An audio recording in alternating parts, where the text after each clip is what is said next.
बोलो जयकारा बोल मेरे श्री गुरु महाराज की जय।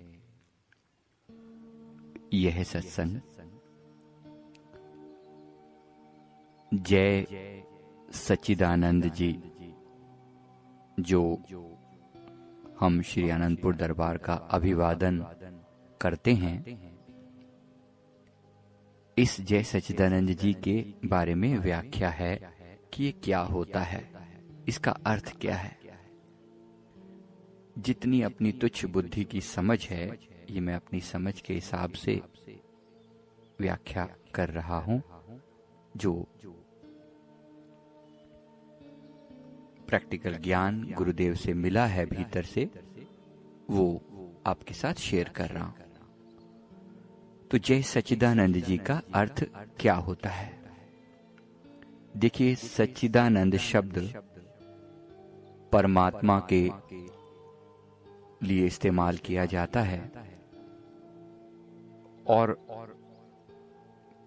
परमात्मा सच्चित चित आनंद है, ऐसी हमारे शास्त्रों में व्याख्या आती है।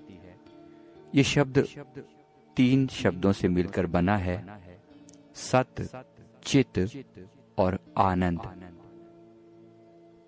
इसके आगे हम जय लगा देते हैं, हम कहते हैं जय सत चित आनंद, और शॉर्ट में इसे जय सच्चिदानंद कहते हैं। सत का अर्थ है अविनाशी, जो सदा था, सदा है और सदा रहेगा। और वो केवल परमात्मा के बारे में या परमात्मा का जो अंश है आत्मा, उसके बारे में ही ये शब्द कहा जाता है कि वो अविनाशी है, सत्य है। और इसके लिए गुरु नानक साहब भी अपने पवित्र वचनों में फरमाते हैं, आद सच जुगाद सच, है भी सच ते नानक होसी भी सच। वो इसी सत्य के बारे में कह रहे हैं कि वो जो परम तत्व परमात्मा है या उसका अंश आत्मा है, वो सत्य है। वो आज भी सत्य है, कल भी था और सदा रहेगा। इसके साथ दूसरा जो शब्द है वो है चित। चित का अर्थ है चैतन्य, जो ज्ञान रूप है, बोध रूप है। वो जानता है, वो अवेयर है, उसे पूरा ज्ञान है, उसे पता है कि वो है। तो ये शब्द इस्तेमाल है चित्त के लिए। मैं थोड़ा और व्याख्या इसकी आगे करूंगा चैतन्य के लिए। और तीसरा शब्द है आनंद। आनंद का अर्थ है एक ऐसी खुशी जिसमें कोई उत्तेजना नहीं है, जो सुख और दुख के पार की अवस्था है, उसे आनंद कहा जाता है, ब्लिसफुल स्टेज। जो इंग्लिश में शब्द है हैप्पीनेस एंड सॉरो, यानी सुख और दुख। जो तीसरा शब्द है वो है ब्लिस।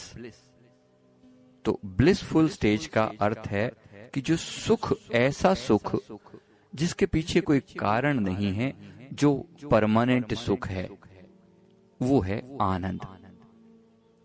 तो सत्य चित आनंद, ये परमात्मा के 3 गुण हैं, और यही 3 गुण उसके अंश आत्मा के भी हैं। और हम अपने सतगुरु को सतचित आनंद रूप परमात्मा का ही साकार रूप मानते हैं। तो हम अपने सतगुरु की श्री आरती पूजा जब करते हैं, तो हम कहते हैं जय सत्य चित्त आनंद मूर्ति स्वामी जी के चरण वंदनम। मैं अपने सतगुरुदेव महाराज जी की वंदना करता हूँ, उनके चरण कमलों की वंदना करता हूँ, जो सत्य चित्त आनंद की मूर्त हैं, जो सत्य हैं, चित्त हैं, चैतन्य रूप हैं और आनंद रूप हैं। मैं उनके पावन चरणों की वंदना करता हूँ। इसी तरह जब हम एक दूसरे से मिलते हैं, तो भी हम इसी तरह से अभिवादन करते हैं। हम एक दूसरे को मिलते हैं तो हम कहते हैं जय सच्चिदानंद जी, अर्थात आपके भीतर जो सतगुरु की सतचित आनंद रूप आत्मा विराजमान है, उसकी जय हो। उसको मैं नमन करता हूं, उसकी जय जयकार करता हूं। सामने वाला व्यक्ति भी आपको देखकर जय सच्चिदानंद जी कहता है। वो भी ये कह रहा है कि इस शरीर को नहीं, बल्कि आपके भीतर जो सच्चित आनंद परमात्मा का रूप है, मैं उसकी जय जयकार करता हूं। इस तरह दोनों एक दूसरे के भीतर विराजमान परमात्मा को नमन करते हैं। ये तरीका है। ये तरीका हमारे हिंदू धर्म की जो परंपरा में हम नमस्ते कहते हैं, ये उसका भी सिमिलर फॉर्म है, अलग नहीं। नमः ते, उन्हें नमन है जो आपके भीतर विराजमान हैं। उन्हें नमन है जो आपके भीतर जो सतचित आनंद रूप है, उसे, उनके लिए जो शब्द इस्तेमाल किया नमः ते, नमस्कार है उनको। ते शब्द का मतलब यही है, उनको। नमस्कार भी कुछ लोग कहते हैं, वो भी यही मतलब है। नमः है किसको, नमन है किसको, वो जो सामने हैं, मेरे सामने जो हैं, उनको परमात्मा का रूप मानते हुए मैं नमन करता हूं। तो ये अर्थ है जय सत चित आनंद का। हम अपने दरबार में एक भजन भी बोलते हैं, मेरे तन में आनंद, मेरे मन में आनंद, बोलो जय सच्चिदानंद, बोलो जय सच्चिदानंद। जब भी बोलूं तो दिल को मिलता है एक प्यारा सा आनंद, बोलो जय सच्चिदानंद, बोलो जय सच्चिदानंद। गुरुजी मुझे अपने चरणों की कैद में कर लो बंद, बोलो जय सच्चिदानंद, बोलो जय सच्चिदानंद। ज्ञान का प्रकाश भरो बीच मेरे मन, बोलो जय सच्चिदानंद, बोलो जय सच्चिदानंद। मुझे सदा रखो चरणों के अंग संग, बोलो जय सच्चिदानंद, बोलो जय सच्चिदानंद। तो इस तरह से हम जय सच्चिदानंद कहकर सामने वाले का अभिवादन करते हैं। अब इसमें एक बात बहुत अच्छे से समझ लेने लायक है, और वो ये कि अगर आप किसी व्यक्ति के सामने पहले झुक जाते हैं, मान लीजिए दो बराबरी के लेवल के लोग हैं और दोनों एक दूसरे के सामने आते हैं, अब उनमें से कौन पहले झुकता है, ये बहुत बड़ी सीक्रेट, बहुत बड़ा राज है इसके अंदर। और अगर आप समझ पाए तो ये आपको बहुत ऊंचाई पर ले जाएगा। ये राज है कि आप झुकना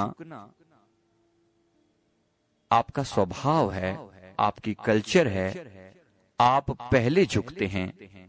झुकने में आप अपनी नम्रता का प्रदर्शन कर रहे हैं, आप अपने अहंकार को सामने वाले व्यक्ति के सामने झुका रहे हैं। तो हम जब मिलते हैं तो हम जय सच्चिदानंद जी कहकर हाथ जोड़ते हैं और सर झुकाते हैं। सामने वाला व्यक्ति भी हमें मिलता है, इसी प्रकार हाथ जोड़कर जय सच्चिदानंद जी कहता है। और ऐसे ही कहना चाहिए। आपको ये कोशिश करनी चाहिए कि आप सामने वाले व्यक्ति से पहले जय सच्चिदानंद जी कहने का प्रयास करें। इसमें बहुत बड़ा फायदा है। अगर आपने ऐसा कर दिया तो आप समझ लें कि आपको पूरे के पूरे नंबर मिल गए हैं, 10 के 10 नंबर मिल गए हैं। और ये बहुत बड़ी बात है, बहुत बड़ी बात है। अगर आप किसी से अपने अहंकार वश ये उम्मीद रखते हैं कि पहले उसे जय सच्चिदानंद जी करनी चाहिए या उसे नमस्कार करनी चाहिए, क्योंकि मैं बड़ा हूं, पहले इसका फर्ज बनता है कि ये करे, मैं क्यों झुकूं। अगर आप ऐसे अहंकार में रहते हैं तो ये आपके लिए बहुत बड़ा नुकसान है। आप कहीं चूक कर रहे हैं। आप चूक ये कर रहे हैं कि आप उस व्यक्ति को अपने व्यक्ति लेवल पर कंपेयर कर रहे हैं कि कि आप बड़े और वो छोटा। जबकि जब हम परमार्थ के दायरे में प्रवेश कर रहे हैं तो वहां पर हम अपनी अहंकार को मिटाने के लिए ही प्रवेश कर रहे हैं। अहंकार बनाना ही था तो संसार में तो अहंकार बनाने के लिए ही दौलत, शोहरत, मान, मर्यादा, यश सब कुछ यहाँ मिल रहा है दुनिया में। फिर हम गुरु दरबार में क्यों जाते हैं? गुरु के आगे समर्पण करने क्यों जाते हैं? गुरु के आगे समर्पण करने का अर्थ ही है कि हमारी जो व्यर्थ की ईगो है, अहंकार है, उससे हमें छुटकारा मिल जाए। तो इस अहंकार को खत्म करना ही पहला ऑब्जेक्टिव होता है, लक्ष्य होता है। इसलिए हमेशा प्रयास करना चाहिए कि किसी से भी मिलें, चाहे वो आपसे छोटा है या बड़ा है, आप सर झुकाकर जय सच्चिदानंद जी कहने का प्रयास करें। क्योंकि हर एक हृदय के अंदर बैठे हुए श्री सद्गुरुदेव भगवान जी की सुंदर मूर्त को ही हम जय सच्चिदानंद कर रहे हैं, हम उनके आगे झुक रहे हैं। और ऐसा करने में हमारी ईगो कम होती है तो बहुत अच्छी बात है, होनी चाहिए। मैं उम्मीद करता हूं ये छोटा सा सत्संग, छोटी सी बात आपको अच्छी लगेगी। इस चीज को और लोगों के साथ भी जरूर शेयर करें। Thank you. जय सच्चिदानंद जी। बोलो जयकारा बोल मेरे श्री गुरु महाराज की जय।